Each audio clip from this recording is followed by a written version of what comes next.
সকলেই খুব উদ্বিগ্ন, প্রায় বেশিরভাগ দেশে সবাই বুঝতে পারছেন। এবং আরেকজন বক্তা তার কথা এটাও বললেন যে প্রথম বিশ্বযুদ্ধ এবং দ্বিতীয় বিশ্বযুদ্ধ যেমন যুদ্ধ সম্পর্কিত বিষয়ে যাতে একে অপরের সঙ্গে সহজে যুদ্ধে জড়িয়ে না পড়ে, তার জন্য যেমন লিগ অফ নেশনস এবং ইউনাইটেড নেশনসের মধ্যে এরকম একটা সমাধান বের করেছেন, তা কাজ করুক আর নাই করুক, কিন্তু এরকম একটা গ্লোবাল ফোরামের যে অনিবার্যতাকে তারা বুঝতে পেরেছেন।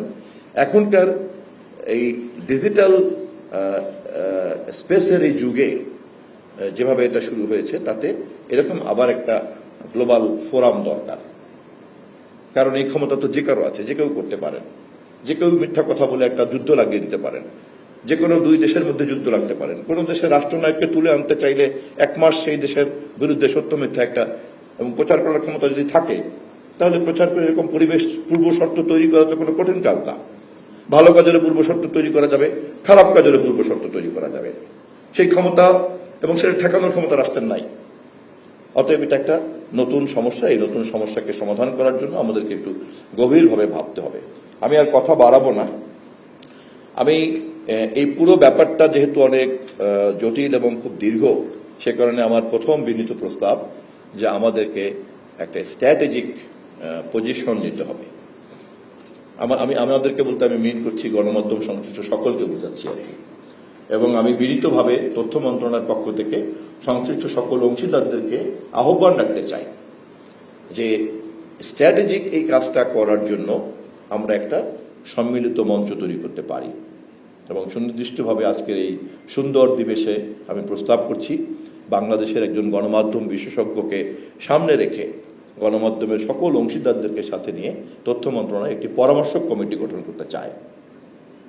কারণ এটা তাদের সাবজেক্ট, তারা সকলের কাছে গ্রহণযোগ্য একজন গণমাধ্যম বিশেষজ্ঞকে নিয়ে যদি একটা পরামর্শক কমিটি আমরা করতে পারি, তথ্য মন্ত্রণালয় তার পরামর্শের ভিত্তিতে কাজ করতে করতে করতে করতে আমরা একটা গণমাধ্যম কমিশন গঠন করব। একটু মোটিভেট, একটু আই কন্ট্যাক্ট করতে যাচ্ছি। আমরা একটা গণমাধ্যম কমিশন গঠন করব। এরপরে সেই গণমাধ্যম কমিশন যখন সবাই মিলে আমরা সময় দিয়ে, চিন্তা দিয়ে, মেধা দিয়ে সবাই যুক্ত হয়ে করতে, কারণ সবাই তো বুঝি যে একটা হেলদি রেগুলেশন দরকার। রেগুলেশন মানে কিন্তু কন্ট্রোল না। কন্ট্রোলিং এক জিনিস আর রেগুলেট করা কিন্তু অন্য জিনিস। তো ফলে রেগুলেশন তো লাগবেই। ব্রিটেনে অফকম আছে, অফিস অফ দ্য কমিউনিকেশন আছে, আমেরিকাতে ফেডারেল কমিউনিকেশন কাউন্সিল আছে। তো এরকম প্রত্যেকটা সভ্য দেশই তাদেরকে, কারণ এটা সরকার একটা পক্ষ, মতিভাই যেমন একটা পক্ষ, সরকার কিন্তু ওরকম একটা পক্ষ। এখানে সরকার কিন্তু সব পক্ষের উপরে নিয়ন্ত্রণ করার ক্ষমতা রাখে তা কিন্তু না। সরকারের পক্ষটা কি? সরকারের পক্ষ হচ্ছে সে তার প্রচারগুলি করতে চায়, জানাতে চায়, আর রাষ্ট্র পরিচালনার কারণে সে গণমাধ্যমের এই কাজটা সুস্থ এবং স্বাভাবিক থাকার জন্য তাকে সহযোগিতা দিতে চায়, তাকে আইনি সহযোগিতা দিতে চায়, তাকে লজিস্টিক সাপোর্ট দিতে চায়, তাকে অন্যান্য যে সমস্ত ক্ষেত্রে দেওয়া যায়, এমনকি অনুদানের সহযোগিতা যদি দেওয়ার ক্ষমতা থাকে তাও দিতে চাবে সরকার। ফলে সহযোগিতামূলক এবং ফ্যাসিলিটেশন ছাড়া কিন্তু আর কোনো রোল গভর্নমেন্টের থাকা উচিত না। এবং আমাদের মন্ত্রণালয়ে আমাদের সরকার, তারেক রহমানের সরকারের পক্ষ থেকে আমরা কিন্তু সেই নীতিমালা নিতে চলছি। অতএব আমি সকলকে আহ্বান জানাই যে আমরা যেন সেরকম একটা পরামর্শক কমিটি যদি প্রথমে সবাই মিলে করতে পারি, সেখানে সবাই যদি আমরা যুক্ত থাকি, তাহলে এটা হবে আমাদের যাত্রাবিন্দু একটা গ্রহণযোগ্য একটা মিডিয়া কমিশন, কমাস মিডিয়া কমিশন তৈরি করার পথে। সেই কাজ না হওয়া পর্যন্ত আমাদের যে সমস্যাগুলি খুবই জরুরি, সেগুলি আমরা অন্তর্বর্তী কিছু সমাধান বের করে নিতে পারি। যেমন পত্রিকার ছাপার সংখ্যা কত, এ বিষয়ে ডিএপির ডিজি এখানে আছেন, হয়তো ডিএপিকে আমি জিজ্ঞাসা করে যেটা বুঝতে পারলাম, গ্রহণযোগ্য কোনো ওরকম কোনো মাপকাঠির স্ট্যান্ডার্ড নাই।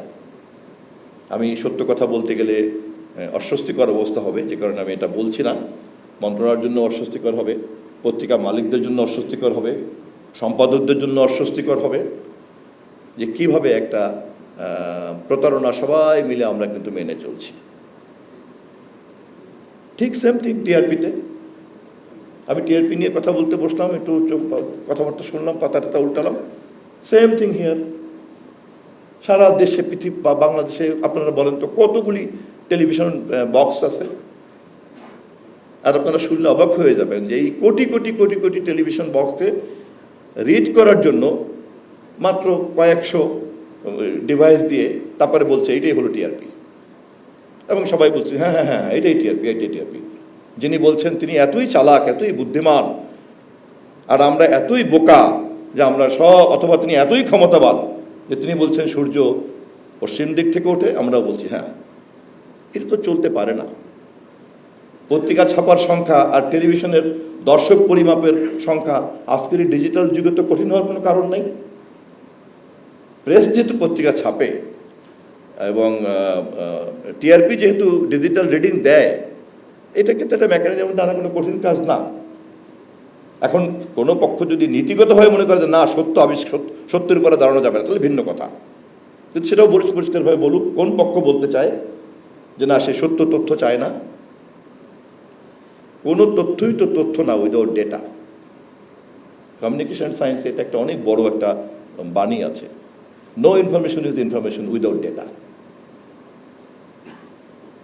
And no information is news without fact.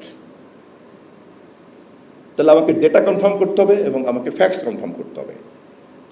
আমি রাষ্ট্র জনগণের ভোট নিয়ে পরিচালনা করার জন্য দায়িত্ব নিয়েছি, সেবা দিতে চাই।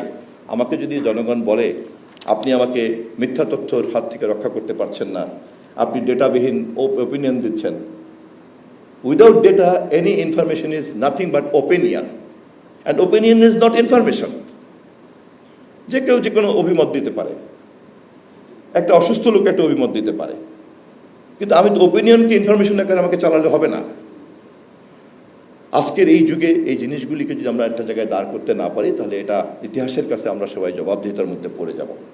তো সেই কারণে এই জরুরি সমস্যাগুলিকে সমাধান করার জন্য একদিকে যেমন আমরা একটা মিডিয়া কমিশন তৈরি করার জন্য ওরকম একটা পরামর্শ কমিটি গঠন করে এগোতে পারি, অবশ্যই এখানে মঞ্চে উপস্থিত যে অংশীদাররা আছেন আপনাদের সকলকে সাথে নিয়ে করবো এই কাজটা। আর মাঝখানের এই জরুরি সমস্যাগুলি, পত্রিকা ছাপানোর সংখ্যা কীভাবে গ্রহণযোগ্যভাবে নির্ধারণ করা যায়, তার মেকানিজমটা কী হবে, টিআরপির মেকানিজমটা কী হবে, হ্যাঁ সেটাও কিন্তু আমরা আমাদের মতো করে কিন্তু নির্ধারণ করতে পারি। আর একটা হচ্ছে আপনার এটা যেহেতু একটা ইন্ডাস্ট্রি, 2004-এ সরকার, আমাদেরই সরকার ছিলেন, বেগম খালেদা জিয়া তখন মাননীয় প্রধানমন্ত্রী ছিলেন, আমরা তখন এই মিডিয়া ইনভেস্টমেন্টের যারা আছেন তাদের এটাকে ইন্ডাস্ট্রি ডিক্লেয়ার করেছি। যেহেতু এটা ইন্ডাস্ট্রি, ফলে এখানে তো শ্রম আইন থাকবে, এখানে ওয়েজ বোর্ড থাকবে, এখানে তো একটা নিয়মের মধ্যে দিয়ে চলতে হবে। আবার এই ইন্ডাস্ট্রি তো নিশ্চয়ই গার্মেন্টস ইন্ডাস্ট্রির মতো না, সেখানে তো এই ধরনের ইন্ডাস্ট্রি এটা তো কোনো যত না বেশি লাভজনক তার চাইতে একটা অনেক বেশি আর্থসামাজিক গুরুত্বপূর্ণ প্রতিষ্ঠান। রাষ্ট্রের এই প্রতিষ্ঠান, এই শিল্পকে অবশ্যই ফেসিলিটিস দিতে হবে। এটার সঙ্গে যত না বেশি মুনাফা জড়িত, তার চাইতে অনেক বেশি রাষ্ট্র এবং সমাজ পুনর্গঠনের দায়িত্ব নিহিত আছে। রাষ্ট্র এবং সমাজ পুনর্গঠনের দায়িত্বে নিহিত যেহেতু এই শিল্প, ফলে এই শিল্পকে রাষ্ট্রের অবশ্যই পৃষ্ঠপোষকতা দিতে হবে। সরকার কী করবেন আমি জানি না, কিন্তু ব্যক্তিগতভাবে আমি মনে করি যে বিএফইউদের সেক্রেটারি সাহেব যে দাবিগুলি তুলেছেন, আমি মনে করি তাতে সাংবাদিক পক্ষ, মালিক পক্ষ, সকল পক্ষেরই কিন্তু স্বার্থটা নিহিত হয়, এবং এর জন্য খুব বেশি টাকা যে খরচ হবে সরকারে তা কিন্তু না। এখানে তো কোনো পণ্য উৎপাদন করছি না আমরা, বরঞ্চ মানুষের বুদ্ধিভিত্তিক এই যে সফট প্রোডাক্ট নিউজ, সেইটা দেওয়ার মধ্য দিয়ে সমাজে যে আমরা ভারসাম্য রাখছি, ট্রান্সপারেন্সি রাখতে পারছি সবাই মিলে, গণমাধ্যমের সঙ্গে সবাই মিলে, তাতে যে সমাজ সুস্থ থাকছে, স্থির থাকছে, এবং সেই কারণে সমাজে যে উৎপাদন ক্ষমতা বাড়ছে, সেই উৎপাদন ক্ষমতার কারণে আমরা আবার মানুষের যে কল্যাণ করতে পারছি, সেটাকে যদি মনিটাইজ করি তাহলে এটা কত কোটি টাকা হয়। So it cannot be just by money. এই জন্য এই ধরনের ইন্ডাস্ট্রিকে অবশ্যই সরকারের পৃষ্ঠপোষকতা দিতে হবে। আমি ব্যক্তিগতভাবে অ্যাডভোকেসি করব হেড অফ দি গভর্নমেন্টের কাছে, এবং সরকারের ক্যাবিনেটে আমি কথাগুলিকে তুলব। এনিওয়ে, মূল পয়েন্টটা হচ্ছে যে আমাদেরকে গণমাধ্যম জগতের সকলে মিলে এই জায়গাটা দাঁড় করতে হবে, একটা স্ট্র্যাটেজিক মুভ নেওয়া হবে, আর একটা হচ্ছে ইমিডিয়েট এই প্রবলেমগুলিকে আমরা সমাধান করতে চাই। ইতিমধ্যেই সাংবাদিকতার সম্পর্কে যারা করতে গিয়ে বিভিন্ন রকম অভিযোগের মধ্যে পড়েছেন, কোনটা সাংবাদিকতা না, আর একটা বিতর্ক। কিন্তু নওয়াবের মালিক মতিউর রহমান চৌধুরী সাহেব বলেছেন, আমি নীতিগতভাবে এবং ওনাদের সঙ্গে কথা বলার সময় মাননীয় প্রধানমন্ত্রীও বলেছেন